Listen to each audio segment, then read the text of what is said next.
Matinding pinsala sa ulo at katawan ang ikinamatay ni dating DPWH Undersecretary Catalina Cabral ayon sa autopsy report ng pulisya. Na-recover naman sa tinuluyan niyang hotel bago namatay ang iba't ibang klase ng gamot gaya ng sleeping supplements at antipsychotic medication. Nakatutok si Joseph Morong. Sa hotel na ito sa Baguio City nanggaling si dating DPWH Undersecretary Catalina Cabral bago siya natagpo ang patay sa baba ng isang bangin sa Cannon Road sa Tuba, Benguet noong December 18. Bukod sa video ng pagdating doon ni Cabral at ang kanyang driver na si Ricardo Hernandez mag-aalauna ng hapon, nakuhanan din ang kanilang pag-alis bago mag-alas 3 ng hapon. Ngayon nakuha rin ng otoridad ang kuha ng CCTV ng bumalik ang driver. Makikitang lumapit sa concierge ng hotel si Hernandez. Ito raw yung sandali nang hindi na niya makita si Cabral sa lugar kung saan ito nagpaiwan. Sa inventory sheet naman ng NBI sa mga items na nakuha sa hotel room ni Cabral, nakalagay na may nakuhang iba't ibang klase ng gamot. Kabilang dyan ang isang prescription medicine laban sa insomnia, meron ding sleeping aid supplements. May nakuha ring isang uri ng antidepressant at antipsychotic medication. May na-recover din na 13 pulgadang kutsilyo mula sa kwarto bukod pa sa mga damit at iba pang kagamitan. Nauna nang sinabi ng PNP na lumabas sa laboratory test na nagpositibo si Cabral sa isang uri ng gamot kontra depresyon. Sa autopsy report ng pulisya kay Cabral, nakasad na blunt traumatic injuries sa ulo at katawan dahil sa pagkahulog ang cause of death niya. May matinding pinsala ito dahil sa lakas ng pagkakahulog sa ulo, katawan, braso at mga binti, bali rin ng kanyang mga ribs, bali rin ng kaliwang braso, binti at bukong-bukong o ankle. Sinubukan naming makuha ang pahayag ng abogado ni Cabral na si Atty. May Divina Gracia. Maglalabas daw sila ng pahayag sa mga susunod na araw para sagutin ang lahat ng mga isyu at akusasyon tungkol kay Cabral. Para sa GMA Integrated News, Joseph Morong, nakatutok 24 oras. Ngayong Kapaskuhan, isang regalong higit pa sa material ang handog ng GMA Kapuso Foundation sa mga taga-Puray Rodriguez Rizal. Opisyal na kasing binuksan doon ang Kapuso Tulay para sa kaunlaran na layong magdugtong sa pangarap ng mga kabataan na makapag-aral at magbigay ng mas ligtas na daan para sa buong komunidad. Mabato at lumalagas ang ilog. Yan ang araw-araw na tinatawid ng katutubong dumagat remontado na si Rufino na taga-barangay Puray, Rodriguez Rizal. Pasan-pasan ang panindang kamote at gabi. Dagdag hamon pa pag tumaas ang tubig. Sinisikap naming maitawid mga hanggang baywang, hanggang kiligili. Pero kung tumagal ang baha, ay lalo na yung mga katulad ng saging, kung maramihan naman, siyempre mabubulok naman yun. Kaya paano siguro ang kaligtasan ng mga residente doon? Nagpatayo ang GMA Kapuso Foundation, katuwang ang 80th Infantry Battalion at ang donasyon ng Armed Forces of the Philippines ng 50-meter-long cable-suspended concrete at steel hanging bridge. Pwedeng dumaan ang mga motorsiklo at kaya nito ang bigat ng hanggang 4 na tonelada. Nagdagdag tayo ng screen sa magkabilang side ng ating side rail para safe yung mga maliliit na bata na tumawid. Makaasa ang ating mga kababayan na lahat ng mga pondo na dinodonate po nila dito sa GMA Kapuso Foundation ay talagang pumupunta po sa mga dapat magbenepisyo. At matapos ang halos 4 na buwan, pinasinayaan na natin sa kanilang lugar ang ika-10 Kapuso Tulay para sa kaunlaran na ating ipinatayo sa bansa. Nagtanim din tayo ng puno na magsisilbi nitong proteksyon. Napuruhan talaga sila ng bagyong Karina. At ang talagang naapektuhan dito, yung population ng mga katutubo. Priority population ng GMA Kapuso Foundation are indigenous peoples. Talagang inuuna natin sila. Pamasko na rin natin ito sa kanila. Taos-puso kaming nagpapasalamat sa lahat ng aming donors, sponsors, partners at volunteers. Naway maging daan ang tulay na ito sa bagong pag-asa at mag-ugnay sa marami pang oportunidad para sa mga taga-Puray. At sa mga nais namang makiisa sa aming mga projects, maaari po kayong magdeposito sa aming mga bank account o magpadala sa Cebuana Luwalier. Pwede rin online via GCash, Shopee, Lazada, Globe Rewards at Metrobank Credit Card.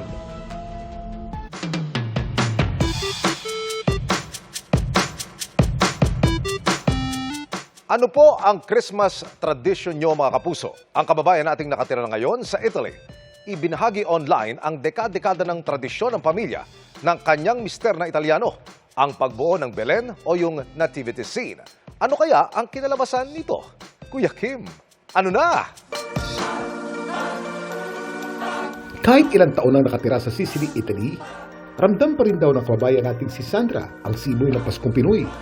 Gaya kasi natin mga Pinoy, tuwing sasapit ang Pasko, ugali din doon ng mga Italiano na gumawa ng nativity scene o Belen.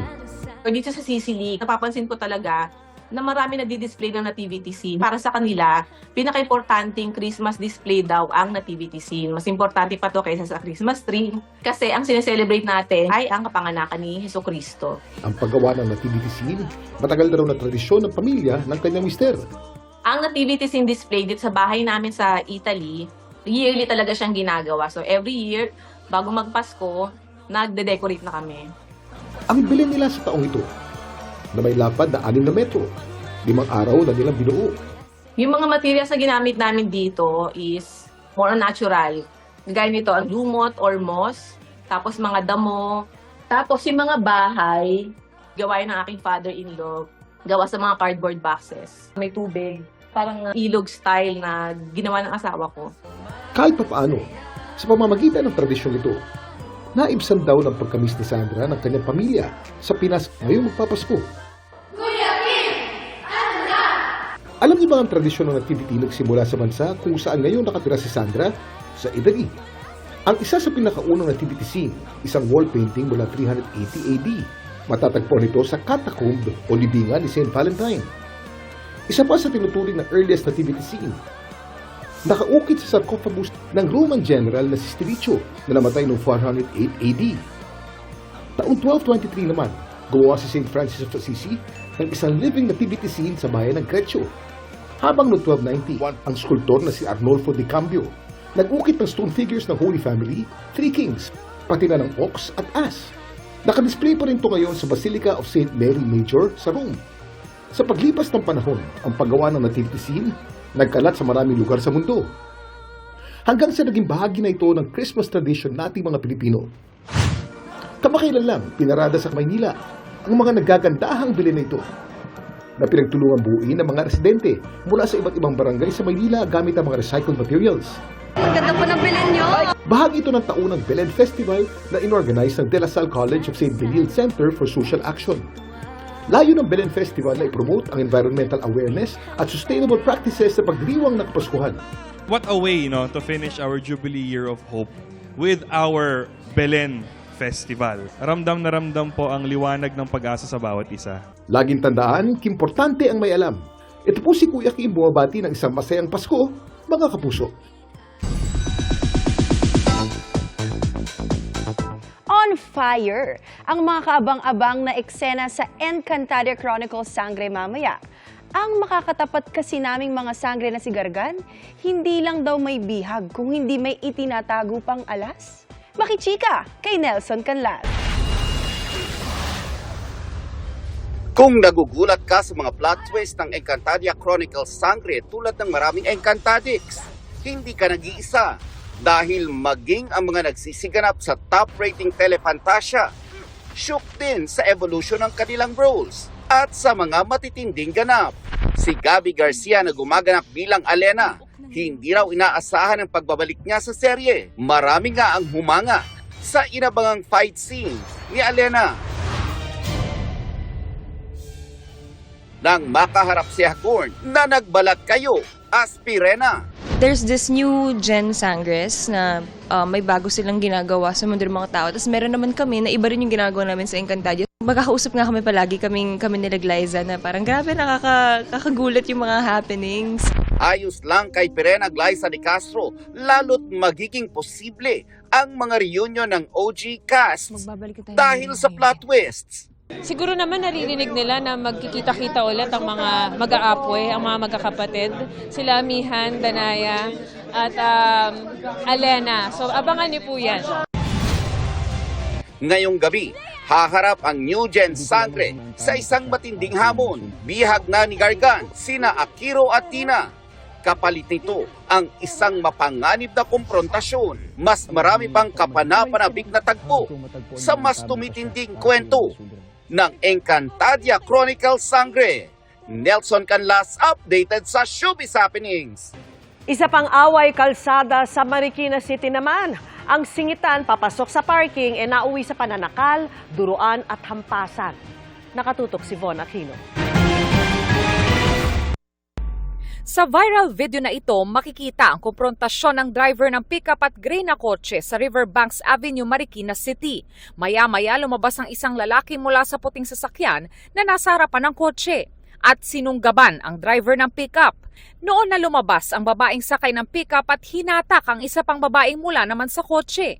Nagkagulo pang lalo ang mga sakay nila hanggang sa maawat na sila ng pasahero ng pickup. Ayon sa Marikina City Police, nangyari ito kahapon alas 3:30 ng hapon habang papasok ang mga sasakyan sa parking lot. Ang mga sakay-an nila ng sedan na gray at puting sasakyan sa harap nito ay magkakamag-anak. May nauna pang sakyan sa kanila na nakapasok na. Okay po. Nakapasok na. Ngayon, sumusunod po itong pick-up natin, yung nasa left side. Then from there po, hindi pa na po sila makapasok din kasi nga po, nakaharang na rin po yung hindi na nagbigay yung nasa white kasi naiharang niya na yung sasakyan niyang nauna. Then hanggang nagkatapat po yung Vios at saka yung pick-up. Matapos ang insidente, sa police station dinala ang mga motorista. Kung meron man anilang traffic violation ang mga motorista dahil sa nangyaring gulo sa kalsada, ang MMDA at LTO na anila ang titingin dito. Holiday man o hindi, laging paalala ng mga otoridad sa mga motorista, habaan ng pasensya at huwag pairali ng init ng ulo. Ang pagbibigayan tuwing Kapaskuhan, gawin din daw sana sa lansangan. Para sa GMA Integrated News, Von Aquino, nakatutok, 24 oras. Bago magsalo-salo sa Noche Buena, nakaugalian na ng maraming Katoliko na magsimba sa Misa de Gallo para magpasalamat sa mga biyaya. At inaabangan na yan sa Manila Cathedral. Live mula roon, nakatutok si Maris Umali. Maris! Emil, sa gitna nga ng napakaraming hamon na kinaharap ng mga Pilipino ngayong 2025 ay umaasa maraming mga dadalo sa Misa de Gallo o Christmas Eve na mangyayari o magsisimula na sa loob lamang ng ilang minuto mula ngayon na lalo pang mapapalakas ang kanilang pananampalataya sa pamamagitan ng homily na ibibigay ng main celebrant ng misa na si Manila Archbishop Jose Cardinal Avincula dito sa Manila Cathedral. Yes, nanonood kayo ng concert. Galing pang Labrador, Pangasinan ang buong pamilya ni Jacqueline Malong para dumalo sa family reunion ngayong bisperas ng Pasko.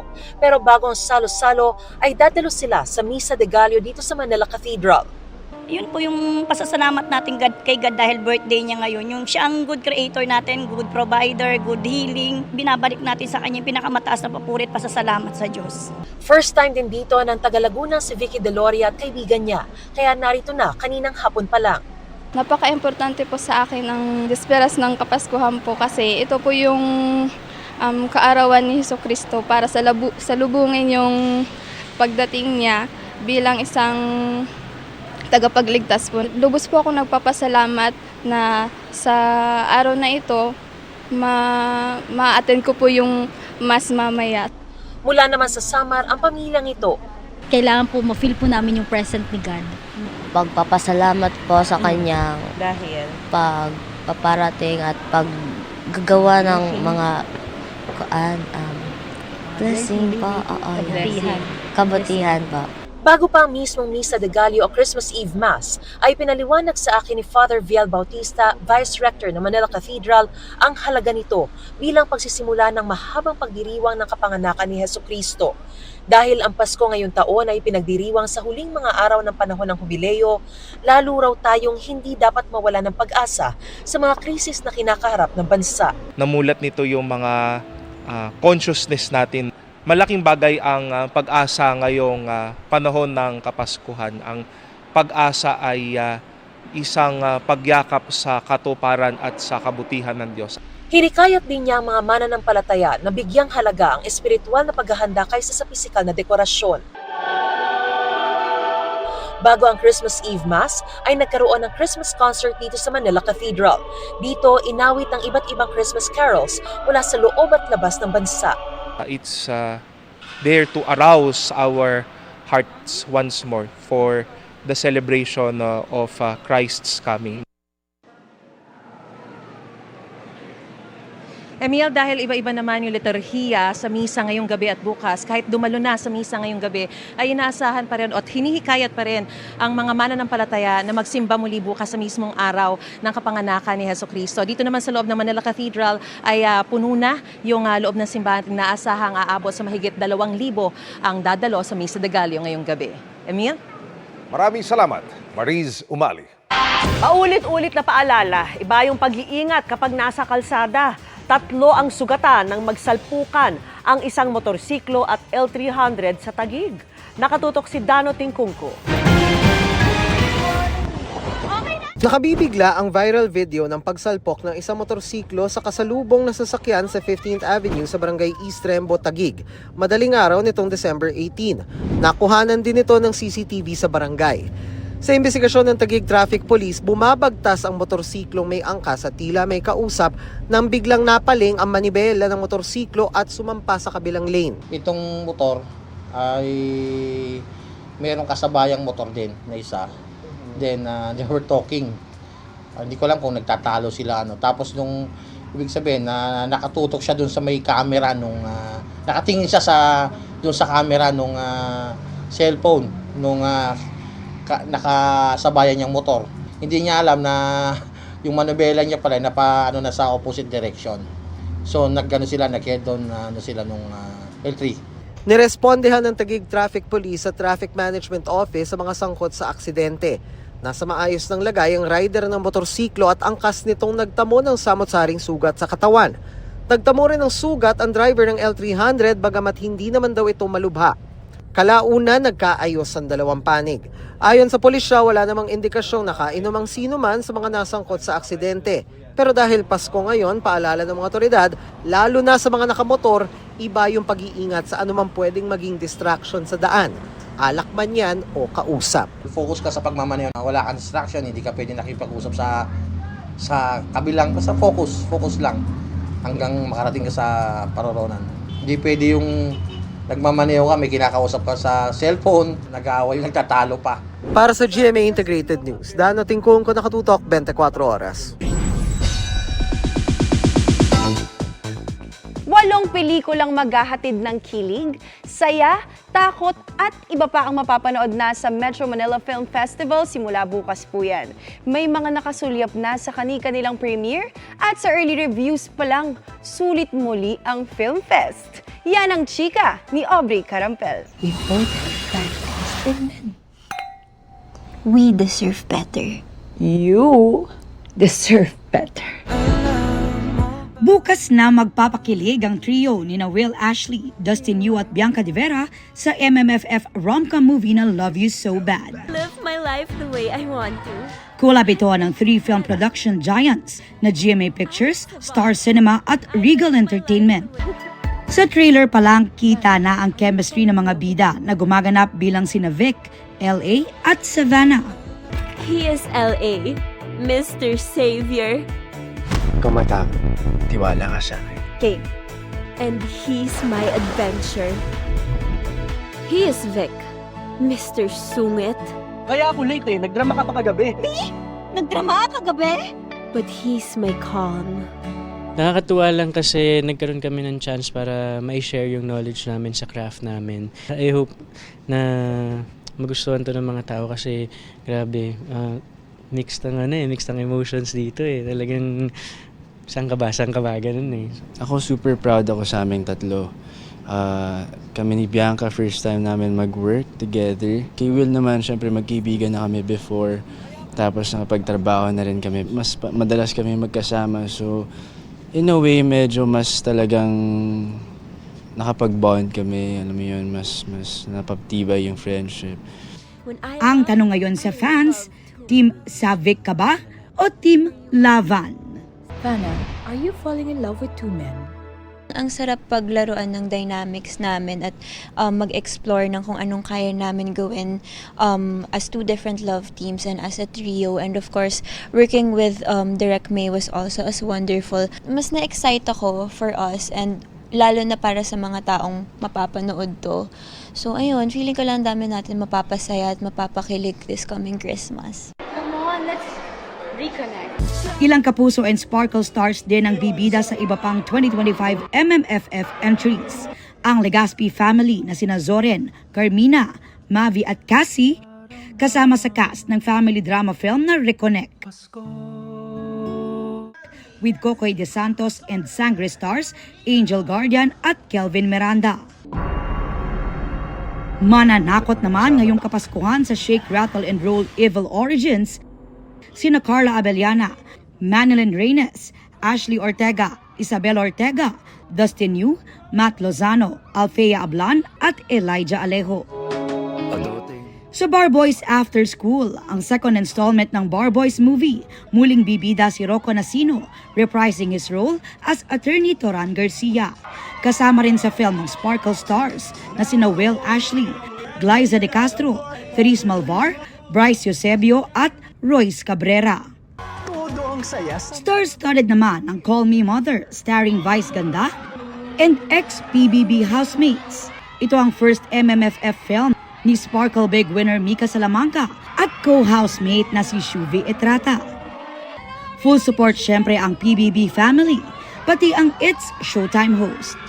Dumalo rin sa premiere si GMA Network Senior Vice President Attorney Annette Gozon Valdez. It's MMFF time again. Sana ay suportahan natin lahat ng pelikula ngayong MMFF. Pinaghirapan to lahat and nakikita ko naman na parang exciting kasi mukhang ang gaganda ng lahat. At syempre, abangan niyo yung mga kapuso stars sa mga pelikulang to. Aubrey Carampel, updated sa showbiz happenings. And that's my chika this Wednesday night. Sa ngalan ni Iya Arellano, ako po si Faith Da Silva. Merry Christmas mga kapuso! Miss Vicky, Sir Emil, thanks, Faith. Merry Christmas! Happy Christmas, Faith. At yan, ang mga balita ngayong Miyerkules. Naku mga kapuso, di ba kung kailan lang, Emil, nag-100-day countdown tayo? Ngayon, ilang oras na lang. Pasko na. Naway maging mapayapa po at masagana ang inyong Noche Buena. Ako po si Vicky Morales para sa mas malaking misyon. Happy Christmas, ma'am. Christmas. Para sa mas malawak na paglilingkod sa bayan, ako po si Emil Sumangil. Dalangin namin na maging ligtas at sama-sama ang inyong pamilya ngayong Kapaskuhan. At mula po sa GMA Integrated News, ang News Authority ng Pilipino, nakatuto kami 24 oras. Merry Christmas!